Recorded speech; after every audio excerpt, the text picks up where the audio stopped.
Assalamualaikum everyone, welcome back to my YouTube channel. I'm back with a new video, and in this video I will solve 10.3 problem of chapter number 10. So basically in the question it is given that find the time period of simple pendulum of 1 meter length. तो आपका सबसे पहले तो पता चल गया कि आपको टाइम फाइंड करना है जहां आपके पास लेंथ गिवन है. अच्छा, मैं थोड़ा छोटा करके लिखती हूँ ताकि मैं इस तरफ सोल्यूशन कर दूँ. ठीक है जी. सो यहाँ आपके पास लेंथ गिवन है विच इज़ L, और ये है आपके पास 1 मीटर. ठीक.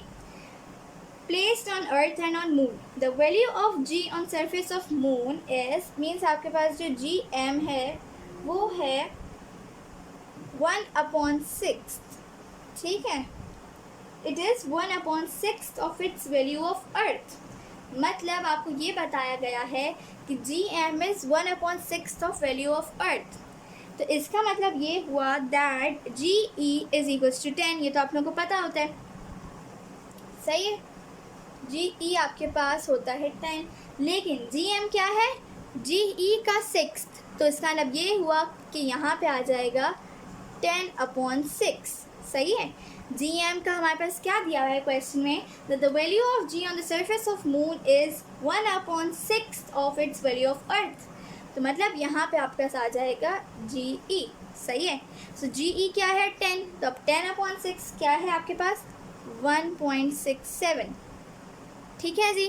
तो ये बहुत ही आसान था. यहाँ पे डॉट नज़र आ रहा है आप लोगों को? ओके जी. तो ये था आपके पास डेटा जिसमें आपको टाइम पीरियड फाइंड करना है. ठीक है. और टाइम पीरियड का एक ही फार्मूला होता है जो मैं अभी वहाँ पे लिखने लगी हूँ, which is T is equals to 2 pi under root आपके पास आता है L/GE. ठीक है. तो अब आपके पास हमें जो चीज़ फाइंड करनी होती है वो हमें अलग करनी होती है, मीन्स सेपरेट करनी होती है. ठीक है. तो हमारे पास ये पहले से ही T अलग हुआ हुआ है, हमें करने की ज़रूरत ही नहीं है. सो आसानी से हम T इज़ इक्वल्स टू 2 पाई आपके पास होता है 3.14.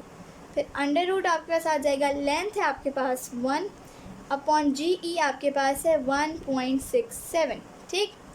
T is equals to 2 into 3.14 is okay 6.28. ठीक है. और यहाँ पे आपके पास जब आप डिवाइड कराएंगे 1/1.67 से तो आपके पास आ जाएगा 0.598. So let me right it 0.598. ठीक है. अब हम ले लेंगे इसका स्क्वायर रूट 6.28 मल्टीप्लाई बाय. सो 0.598 का जो स्क्वायर रूट है इट इज़ 0.774. अब आपके पास टाइम किसका हम निकाल रहे थे? ये हम मून का निकाल रहे हैं. ठीक है. क्योंकि 1.67 मून का है. ओके. तो मैंने यहाँ पे E क्यों लिखा हुआ है? हमने मून का निकाला है. तो ये टाइम आपके पास हर जगह आप M ज़रूर लिखेंगे, वरना जो आपका चेकर होगा वो कंफ्यूज हो जाएगा कि ये अर्थ का नहीं बता रहे हैं टाइम का या मून का. सॉरी. ठीक है. तो टाइम आपके पास मून का कितना हो गया? मल्टीप्लाई करवाएंगे हम. सो यू विल गेट 4.9 सेकेंड. ठीक है जी. तो ये आपके पास आंसर आ जाएगा किसका? Time on moon. अब हमें ये भी फाइंड करना है what is the time of earth. तो अब हम वो फाइंड करेंगे क्योंकि क्वेश्चन में हमें गिवन है कि हमें टाइम ऑफ अर्थ भी फाइंड करना है एंड टाइम ऑफ मून भी. तो हमने पहले मून फाइंड कर लिया, अब हम आसानी से अर्थ भी फाइंड कर लेंगे. ठीक है जी. सो अब इधर आप लिखेंगे GE एंड TE. ओके. तो 2 पाई आपके पास सेम वही आ जाएगा 3.14. L लेंथ आपके पास वही आ जाएगी 1/GE आपके पास 10 है. ठीक. TE इज इक्वल्स टू 3.14 जो आपके पास पहले आ गया था वो क्या था? Let me check it. 6.28. ठीक है. अब आपके पास 1/10 हम करेंगे. So you will get 0.1. अब जब हम 0.1 का निकाल लेंगे स्क्वायर रूट तो आपके पास आ जाएगा 0.316. अब हम मल्टीप्लाई करवा लेंगे 6.28 को 0.316 से. सो यू विल गेट 1.9.